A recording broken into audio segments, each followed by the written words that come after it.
Start taking pictures. Filming. Alrighty folks, welcome to the old mining office. This is the room that started it all for this mansion. So this property was originally owned by a man named Golden Curry before it was purchased by a first superintendent. And this is our mansion right here. It was constructed in 1859 and completed in the year 1860. She's 160 years old, and she's also the oldest building here in Virginia City. I also like to call the mansion the heart of Virginia City. Just like you were saying earlier, she's right in the center, so I like to call her the heart.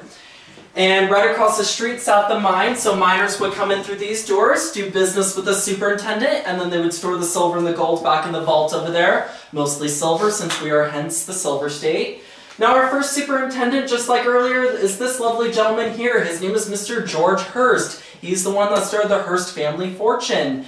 So in 1859, Mr. Hearst here was staked $400 to come out to Virginia City because the California gold rush was slowing down in that year, and they had heard about Henry Comstock and the pockets of silver they were pulling out up here. And so when he got here, he purchased the land from Mr. Golden Curry and built this lovely estate, and then moved his family into the living portion of the mansion, which you'll see the rest of it later on. And around the same time, in 1859, a fellow by the name of John Mackay, he was an Irish immigrant and shipbuilder. We have Americanized the name to Mackay now, but Mr. Mackay actually got into the mining industry the wrong way that year, so he actually busted and didn't have a penny to his name, so he had to walk all the way from Downeyville, California to Virginia City on foot that year. It took him a few weeks and some change to make it here. Unlike our fellow Donner Party, they got a wee bit famished along the way. Yes. I have a sick sense of humor, so you'll have to bear with me. No, I was with you. They were eating folks, okay? Let's call it for what it was, and eating folks. And when Mr. Mackay got here, he started as a pick and shovel man at the other end of town, and that was his job for the first few years of his life. He really had to work himself up out of that hole. And then he met his three business partners. Their names were James Fair, James Flood, and William O'Brien. You folks may know of Mr. Fair and his daughters. They're world famous for building the infamous Fairmont Hotel out in San Francisco. Wow. A lot of the silver that they pulled out of Virginia City helped build San Francisco into the great city it is today. So they would be a town, not a city, if it weren't for our silver. Wow. Fun fact. Wow. So after John Mackay met those men, they formed a world famous group called the Bonanza Firm, and what their job was to do was to buy up old mines in town that people thought were played out. And I would say that those gentlemen that sold those mines should have held on just a little bit longer, because in just 3 short years in the mine down the road here, they hit the world's largest silver strike in history in 1873. They pulled over $100 million worth of silver out of that mine, which would have equivalated to trillions of dollars in our currency today. Oh, hell no. So they rightfully earned the titles Silver Kings or Silver Barons, or more commonly known as the Bonanza Kings. Highly recommend that book though, it's really good. So that silver strike was about the size of a football field, and the silver was so pure that they were ripping out of the ground, hardly any processing was needed. Wow. And then in 1871, Mr. Hearst here sold the mansion and the mine across the street to John Mackay, and we've been known as thus the Mackay Mansion since the year 1871.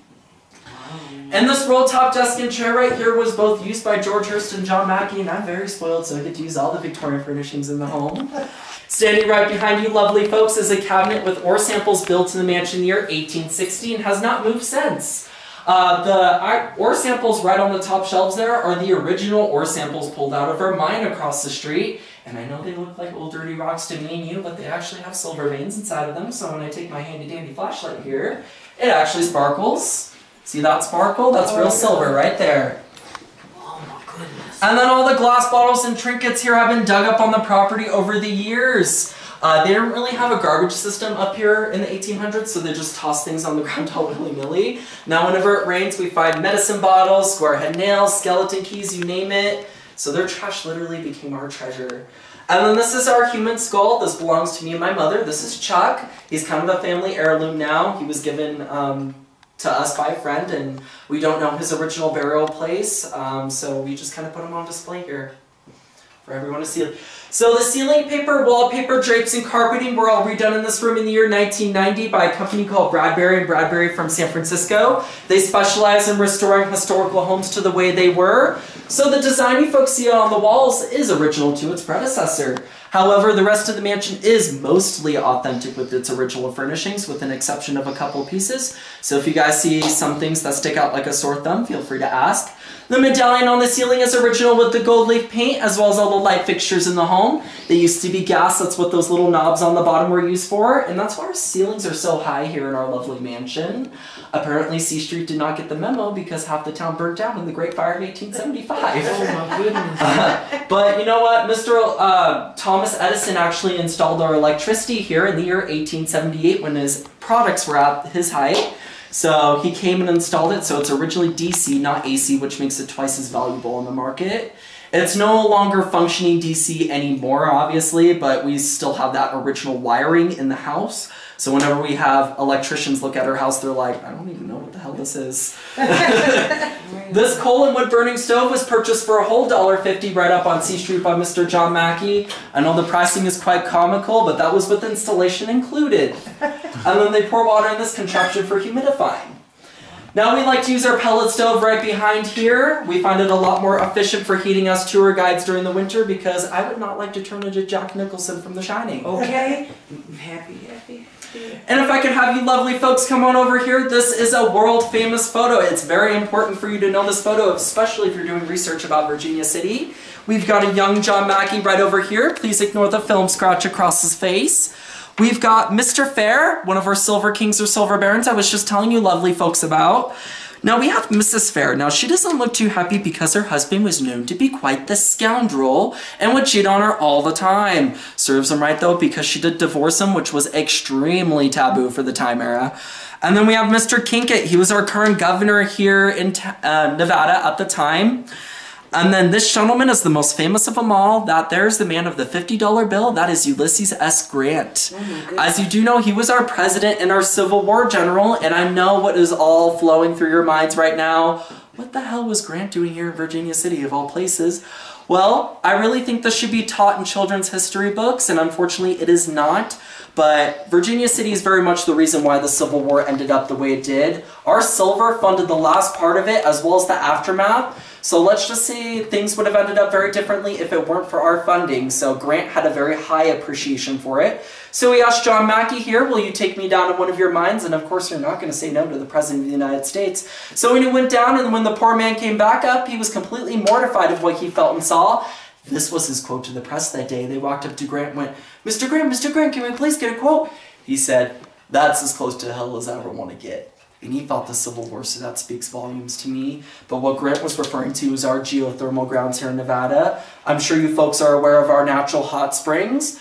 So the deeper you go, the hotter it gets. Miners would have to endure temperatures up to 140 degrees Fahrenheit. They were only able to work up to 10 minutes at a time, and then they were brutally thrown into cooling chambers for 20 minutes with ice slabs. They had to endure the toxins, the fires, the gases, the explosions, and the cave-ins. A lot of those men's bodies are still down there to this day and will never be recovered. We joke around that we have a cemetery here in town, but in all reality, the whole town is the cemetery. And then we also have Grant's wife here. I know this is not the best depiction of her in the world, and I'm sure as a lady she would not want to be remembered that way. That's why we have a better portrait of her in the Grant family photo here. Wow. If you notice something kind of funny about Mrs. Grant, the reason why she's always looking off to the side is because she was always insecure.